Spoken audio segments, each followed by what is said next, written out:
chamastes para caminhar na vida contigo.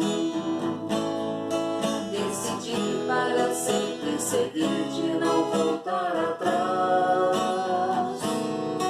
Me puseste uma brasa no peito e uma flecha na alma. É difícil agora viver sem lembrar-me de ti. Te amarei, Senhor, te amarei, Senhor. Eu só encontro a paz e a alegria bem perto de ti. Te amarei, Senhor, te amarei, Senhor. Eu só encontro a paz e a alegria bem perto de ti. Eu pensei muitas vezes calar e não dar nem resposta.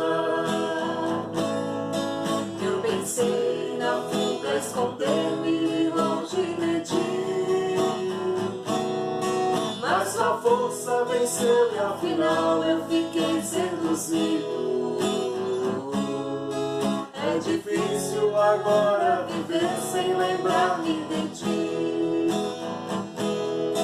Te amarei, Senhor, te amarei, Senhor. Eu só encontro a paz e a alegria bem perto de ti. Te amarei, Senhor, te amarei, Senhor. Eu só encontro a paz e a alegria bem perto de ti.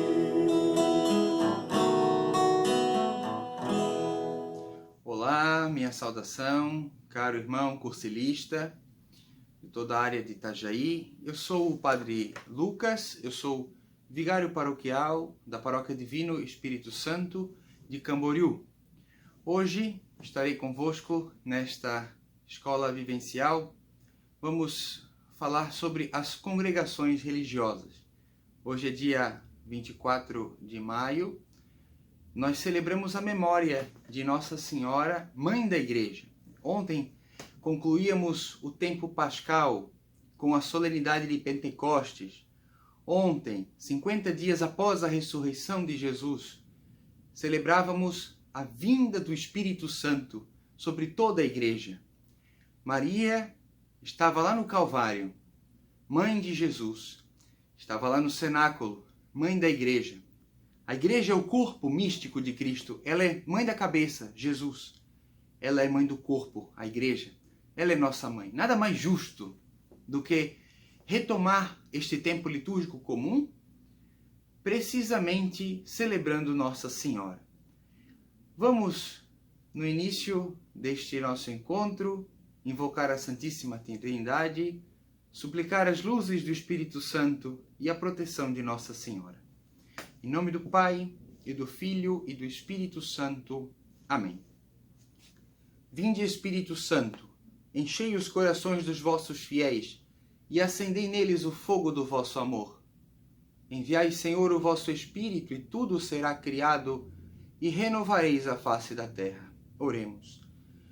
Deus, que instruístes os corações dos vossos fiéis com a luz do Espírito Santo, fazei que apreciemos retamente todas as coisas segundo o mesmo Espírito e gozemos sempre da sua consolação, por Cristo Senhor nosso. Amém. Maria, sede da sabedoria, rogai por nós. Mãe da Igreja, rogai por nós. Caros irmãos, quem é que nunca se pegou fazendo aquela pergunta: por que tem padres franciscanos e dominicanos, jesuítas e diocesanos? Afinal, qual que é a distinção disso? Por que tem padre que anda com a batina preta, como é o meu caso, e tem padre que anda com aquele hábito marrom, o outro com hábito branco? Afinal, o que é essa distinção que existe? Vamos hoje nos deter sobre as congregações religiosas. E a melhor concepção para fazermos uma analogia é a família. Precisamente a família. Todos nós temos consanguinidade, nós temos laços de sangue ou então de afeto, ou mesmo legais, ou tudo isso com outras pessoas. Nós carregamos um sobrenome, nós carregamos uma identidade. E essa identidade nos evoca uma pertença. Nós temos um pai, uma mãe, nós temos algo que nos precede, pessoas. Nós temos um zelo por um todo. Nós todos pertencemos. Assim, na igreja também. A igreja é uma grande família. E nós somos irmãos, filhos do mesmo pai, filhos da mesma mãe. E há famílias religiosas distintas por seu carisma, distintas por uma missão específica, distintas por terem um caráter mais contemplativo ou mais missionário, enfim.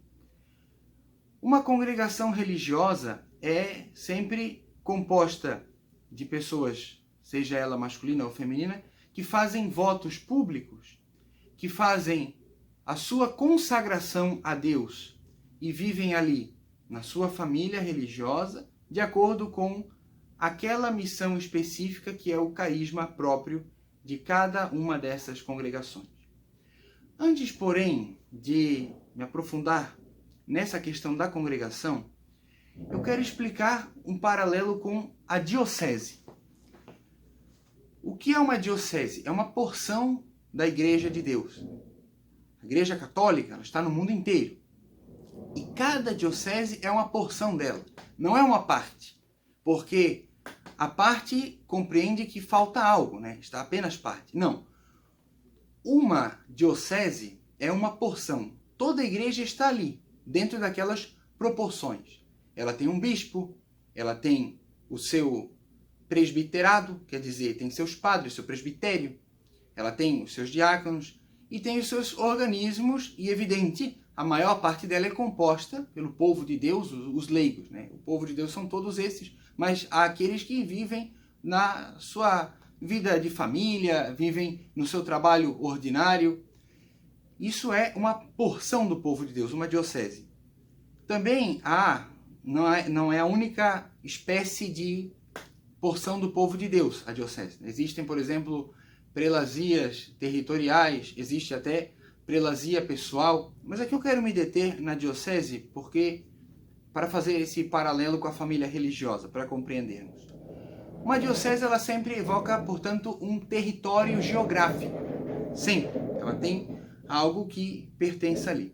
Há exceções? Sim. Há dioceses que são pessoais, que falam razão a pessoas, que dizem relação a pessoas.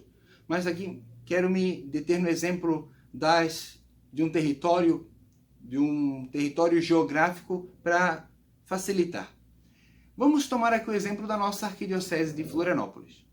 Nós temos um espaço que vai de Itajaí ao norte até Garopaba no sul, pegando todo o litoral, e depois, para o oeste do estado, nós vamos até Leoberto Leal. É o limite da arquidiocese de Florianópolis para o oeste. Toda essa porção ali é o povo de Deus, é a Igreja Católica, que está toda ela ali dentro das suas proporções. E há aí, dentro de uma diocese, padres que são incardinados, ou seja, que pertencem a essa família diocesana, que tem um vínculo, e esse vínculo, inclusive, ele é jurídico também, a esse território. A nossa paróquia aqui de Camboriú, por exemplo, ela é uma paróquia que está nos cuidados dos padres da arquidiocese de Florianópolis. Portanto, eu, o pároco, o padre Márcio, o padre David, que é o nosso outro vigário, nós todos somos padres que estamos incardinados na arquidiocese de Florianópolis. Essa é a nossa família. Essa é a nossa pertença. Esse é o nosso grupo, vamos dizer assim. E os outros padres que são incardinados aqui são os nossos irmãos mais próximos, né? São aqueles da família que são mais próximos de nós. Aqui na arquidiocese, das mais de 70 paróquias, boa parte, a grande maioria, são paróquias que têm à sua frente como párocos os padres que pertencem à arquidiocese. Os ditos padres diocesanos, também conhecidos como padres seculares, porque O termo seculum em latim é mundo, quer dizer, eles não estão separados por um voto religioso, mas estão inseridos no meio do mundo, esses ditos padres diocesanos, que é o meu caso, repito, e o caso dos outros padres que trabalham aqui. Em contraponto, aqui nós entramos agora na questão da família religiosa. Assim como existe numa diocese uma grande família, existem aquelas congregações que abarcam também uma família, mas elas não estão ligadas a um território geográfico específico. Elas estão vinculadas à própria ordem. Vamos citar o exemplo do nosso Papa, Papa Francisco. Ele é jesuíta. Claro, uma vez que ele foi eleito bispo, ele já não está mais submetido ao superior geral da ordem. Mas quero citar o exemplo dos jesuítas. Nós temos paróquias que são elas administradas por jesuítas. Hoje aqui na Arquidiocese de Florianópolis não mais. Nós temos outras instituições que os têm na linha de frente, como, por exemplo, um colégio. Mas um padre que é jesuíta, ele não está limitado a trabalhar num território geográfico específico. Ao contrário, ele pode estar em qualquer lugar onde a congregação precise dele, onde ele deva atuar. Ele está, portanto, não ligado a uma família diocesana, mas a uma família religiosa. Ele está ligado a uma família que pode estar em qualquer lugar do mundo. E ele tem um superior que dá aquelas coordenadas, faz as transferências, de fato supervisiona a congregação. Por que existem tantas? Porque o Espírito Santo é criativo. Então, foram fatores históricos, foram fatores locais que levaram homens, que levaram mulheres a fundar congregações para alguma necessidade específica, para fazer e desenvolver o trabalho específico vinculado àquele carisma, que às vezes está ligado ao carisma do fundador, como por exemplo os franciscanos, muito ligados ao carisma do seu fundador, São Francisco, e vivem de um modo mais estrito à mendicância, ou então ligados ao ensino, como os próprios jesuítas que já citei, bem como os maristas também. Há aquelas congregações que têm uma vida contemplativa, aqueles que vivem na clausura. São os monges e as monjas, esses que se retiram do mundo e vivem de modo cenobita, quer dizer, na sua comunidade, vivem ali um amor entre eles e eles, de fato, vivem isolados, né? Vivem no seu monastério, intercedendo pela igreja. É o carisma de cada um, carisma particular. É o que faz com que a igreja seja tão rica, é o que faz com que a igreja seja tão vasta. Uma distinção que quero dar é acerca do padre diocesano e padre religioso. Porque entendamos aqui, o religioso não necessariamente é um padre, e nem necessariamente é um homem. Existem congregações que são femininas, existem congregações masculinas, e existem aquelas que são mistas também. Então, um religioso, ele se torna, de fato, religioso quando ele professa os seus votos. Isso se dá numa cerimônia, primeiro, nos votos simples, que têm um caráter temporário, seria um tempo de discernimento mais aprofundado, um tempo de pensar melhor na sua vocação, se é isso que ele quer. E esses votos simples são renovados, porque eles são limitados, finitos, eles terminam, expiram. Então a pessoa renova um determinado tempo, até que faça os votos perpétuos, ou votos solenes. A partir daquele momento ela ingressa, de fato, na congregação, e agora, de uma vez por todas. Então, os professos são os que compreendem-se membros de uma congregação religiosa. E é uma característica própria dos religiosos professar os 3 votos, que são os conselhos evangélicos: pobreza, castidade, obediência. Evidente, não são só aqueles que fazem votos religiosos que devem viver os conselhos evangélicos. Eles são para todos, sem exceção, cada um no seu estado. Mas eles fazem de uma forma mais solene e num compromisso público de viver esses votos. E qual é o sentido disso? Cada voto é como um dos cravos que crucificou Jesus. Por que ele esteve crucificado? Porque nos ama. Porque quis doar a sua vida, quis entregar a sua vida. Cada voto desses é, então, um modo de expressar essa crucifixão, doação, entrega da própria vida. Não querem viver para si, mas, ao se consagrarem, fazem seus votos para viver unicamente para Deus e para aquelas necessidades que Deus chamar no ministério da igreja. Esse é o religioso e a religiosa. Aí há, evidente, religiosos que são padres. Mas primeiro tenhamos em conta, não são todos.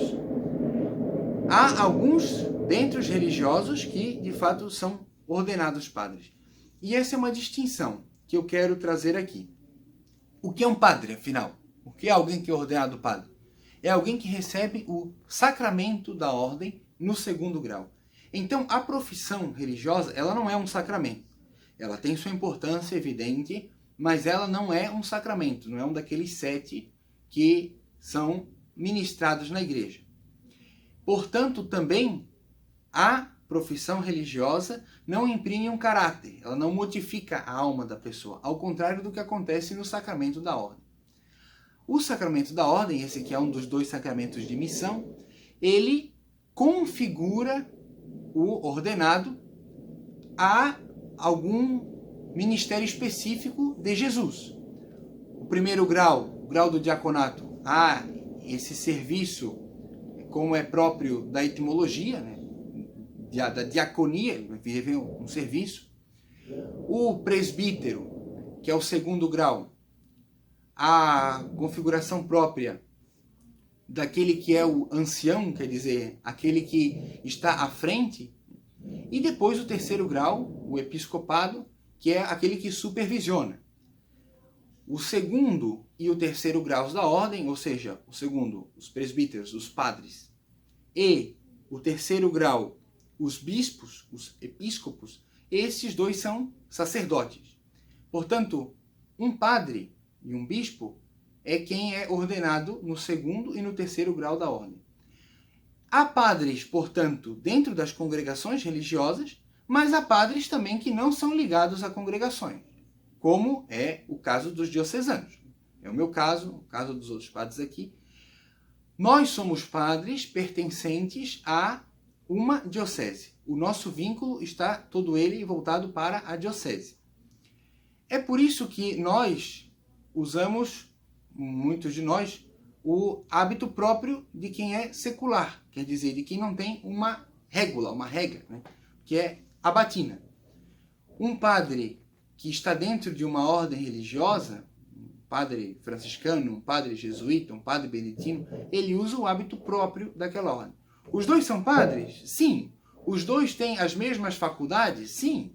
Podem perdoar pecados, segundo o direito? Podem celebrar a Eucaristia, segundo o direito? Batizar? Assistir matrimônios? Enfim. Acontece que pertencem a famílias diferentes. Então, nem todo padre, nem todo religioso é padre. E nem todo padre é religioso. Agora, os padres que estão vinculados a uma diocese, eles têm o bispo, que lhes é superior, é ele quem faz as transferências, é ele que lhes pastoreia, supervisiona de fato, né, de um modo mais específico. E os padres que são religiosos, apesar de atuarem dentro de uma diocese, apesar de pertencerem ali também num vínculo afetivo estreito a uma diocese, mas eles não têm uma ligação jurídica com a diocese. Eles estão ligados sim com a sua família religiosa. Podendo citar das várias congregações, vejamos as que nós temos mais próximos de nós aqui na arquidiocese. Eu falei aqui de Camboriú. Nós temos na forania 5 paróquias. Dessas 5, 4 são atendidas por padres diocesanos, mas a paróquia da Santa Inês, ela é atendida por padres franciscanos. Então, aqueles homens ali, eles são religiosos, fizeram um caminho seguindo o carisma do seu fundador, de São Francisco, e depois foram ordenados padres, né? Sendo eles primeiro religiosos, foram depois ordenados padres. Depois nós temos na forania de Itajaí, ali são 7 paróquias. Há a paróquia de Dom Bosco, que é atendida por padres salesianos, que seguem, evidente, o carisma de seu fundador, São João Bosco, e trabalham com a juventude, trabalham na educação, né, tal qual o seu fundador. E temos a paróquia também de Cordeiros, São Cristóvão, que é atendida pelos padres deonianos. O fundador deles é o padre Leão Deon. Então eles também seguem o carisma específico do padre deles. Trabalham muitas vezes em seminários, trabalham em paróquias. Aqui só para citar alguns dos exemplos. Na arquidiocese nós temos a atuação de várias outras congregações. Os carmelitas, por exemplo, os próprios jesuítas que eu já citei, os franciscanos e os capuchinhos, que são uma ramificação do âmbito dos franciscanos. Também já falei dos maristas, que trabalham aqui dentro da nossa arquidiocese. E as congregações femininas. Em Itajaí nós temos um mosteiro feminino das carmelitas, as carmelitas descalças. Então elas vivem aquela comunidade monástica cenobita. Depois nós temos as próprias salesianas, que oficialmente se chamam Filhas de Maria Auxiliadora, o ramo feminino, portanto, dos salesianos. Temos as Irmãzinhas da Imaculada Conceição, que é a congregação religiosa fundada por Santa Paulina, trabalham sobretudo em escolas. Temos no Hospital de Itajaí as Pequenas Missionárias de Maria Imaculada, elas trabalham aqui na nossa arquidiocese em hospital, mas elas também têm um carisma para trabalhar com crianças em escolas. Algumas das congregações femininas que temos. A Divina Providência, que é uma das mais relevantes aqui dentro da nossa arquidiocese. E tudo isso mostra a pluralidade desse grande jardim que é a igreja. Vamos encontrar tulipas e hortênsias, vamos encontrar violetas e rosas. Essa pluralidade, que não é uniforme, ela dá um tom colorido, que é muito ele do Espírito Santo. Quer dizer, existe uma unidade dentro da pluralidade. Existe uma comunhão dentro dos diversos carismas, dentro dos diversos ministérios que compõem a igreja. E tudo isso tem por meta comum santificar, levar cada pessoa para o céu, seja por um carisma mais específico de cuidar de doentes ou de alfabetizar, seja num carisma missionário, de ir para as terras mais longínquas possíveis, ou então de viver em clausura, dentro da sua comunidade, em constante oração, dedicando-se de fato a uma oração mais intensa, a ter um tempo mais reservado para a contemplação. Todas as congregações, com o seu carisma, compõem a grande diversidade da igreja, que mostra, assim, os membros do corpo que, sendo diferentes, são todos eles necessários para formar o corpo de Cristo, que é a igreja. Agradeçamos ao Senhor pela grande dádiva que Ele nos dá, agradeçamos ao Senhor por pertencermos à igreja, busquemos, de fato, conhecer melhor a nossa igreja, conhecer a grandeza, a diversidade, a bênção que é ser católico, e coloquemo-nos confiantes nas mãos de Nossa Senhora, para que ela interceda pela igreja inteira, para que ela que estava lá no cenáculo no início, rogue também por nós no dia de hoje e nos faça sempre atentos àquelas disposições que o Espírito Santo nos inspira. Ave Maria, cheia de graça, o Senhor é convosco. Bendita sois vós entre as mulheres, e bendito é o fruto do vosso ventre, Jesus. Santa Maria, Mãe de Deus, rogai por nós, pecadores, agora e na hora da nossa morte. Amém. O Senhor esteja convosco, Ele está no meio de nós.